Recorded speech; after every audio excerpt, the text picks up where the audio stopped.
शनिदेव और विक्रमादित्य की कथा। चलिए सुनते हैं।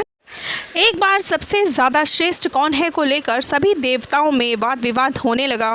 विवाद जब बढ़ गया तब सभी देवता देवराज इंद्र के पास पहुँचे और पूछा कि देवराज बताइए, हम सभी देवगणों में से सबसे ज़्यादा श्रेष्ठ कौन है। उनकी बात सुनकर देवराज भी चिंता में पड़ गए, इनको क्या उत्तर दूं। फिर उन्होंने कहा, पृथ्वी लोक में उज्जैनी नमक नगरी है, वहाँ के राजा विक्रमादित्य जो कोई न्याय करने में बहुत ही बड़े ज्ञानी हैं, वो दूध का दूध और पानी का पानी कर देंगे। आप उनके पास जाइए, वो आपकी शंका का समाधान कर देंगे। सभी देवता इंद्रदेव की बात मानकर विक्रमादित्य के पास पहुँचे और उनको अपनी बात बताई। तो विक्रमादित्य ने अलग अलग धातुओं सोना, तांबा, कांस्य, चंडी आदि के आसन बनवाए और सभी को एक के बाद एक रखने को कहा। सभी देवी देवताओं को उन पर बैठने को कहा। उनके बाद राजा ने कहा, फैसला हो गया, जो सब आगे बैठे हैं वे सबसे ज़्यादा श्रेष्ठ हैं। इस हिसाब से शनिदेव सबसे पीछे बैठे थे। राजा की यह बात सुनकर शनिदेव बहुत ही क्रोधित हुए और राजा को बोला, तुमने मेरा घोर अपमान किया है, जिसका दंड तुम्हें भुगतना पड़ेगा। उसके बाद सभी देवता वहाँ से चले गए, लेकिन शनिदेव अपने अपमान को भूल नहीं पाए और वो राजा विक्रमादित्य को दंड देना चाहते थे। एक बार शनिदेव घोड़े के व्यापारी का रूप धरकर राजा के पास पहुँचे। राजा को घोड़ा बहुत पसंद आया और उन्होंने वो घोड़ा खरीद लिया। फिर जब वो उस पर सवार हुए तो घोड़ा तेजी से भागा और राजा को जंगल में गिराकर भाग गया। विक्रमादित्य जंगल में अकेले भूखे प्यासे भटक रहे थे। भटकते भटकते राजा एक नगर में पहुंचा। वहां जब एक सेठ ने राजा की ये हालत देखी तो उसे राजा पर बहुत ही दया आ गई और वह राजा को अपने साथ अपने घर पर ले गया।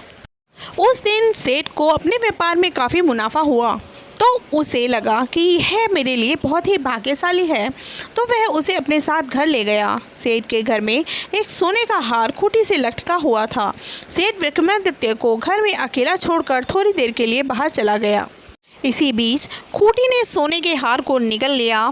सेठ जब वापस आया तो सोने के हार को ना पाकर बहुत ही क्रोधित हुआ। उसे लगा कि विक्रमादित्य ने हार को चुरा लिया है।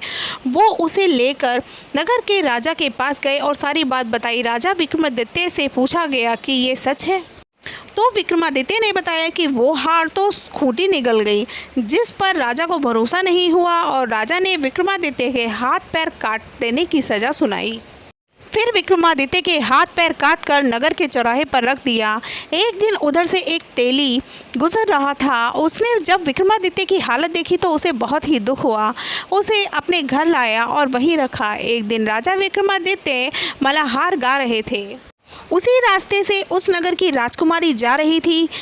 उसने जब मल्हार की आवाज़ सुनी तो वो आवाज़ का पीछा करते हुए विक्रमादित्य के पास पहुंच गई। उसकी ये हालत देखकर उसे बहुत ही दुख हुआ। अपने महल में जाकर पिता से विक्रमादित्य से शादी करने की जिद करने लगी। राजा पहले तो बहुत ही क्रोधित हुआ, फिर बेटी की जिद के आगे झुक गया। दोनों का विवाह कराया। तब तक विक्रमादित्य का 7.5 का प्रकोप भी समाप्त हो गया था। फिर एक दिन शनिदेव विक्रमादित्य के स्वप्न में आए और बताया ये सारी घटना उनके क्रोध के कारण हुई है। फिर राजा ने कहा, हे प्रभु, आपने जितना कष्ट देना था मुझे दे दिया, उतना किसी को ना देना, नहीं तो। शनिदेव ने कहा, जो शुद्ध मन से मेरी पूजा करेगा, शनिदेव का व्रत करेगा, वो हमेशा मेरी कृपा का पात्र रहेगा। फिर जब सुबह हुई तो राजा के हाथ पैर वापस आ गए और राजकुमारी ने जब देखा तो वह बहुत ही प्रसन्न हुई। फिर राजा और रानी उज्जैनी नगरी आए। नगर में घोषणा करवाई कि शनिदेव सबसे श्रेष्ठ हैं। सब लोगों को शनिदेव का उपवास और व्रत अवश्य रखना चाहिए। कथा यही समाप्त होती है। कथा पसंद आई हो तो वीडियो को लाइक और चैनल को सब्सक्राइब ज़रूर कीजिएगा और कमेंट करके बताइएगा कि कथा कैसी लगी। चलिए मिलते हैं अगली वीडियो में, तब तक के लिए धन्यवाद।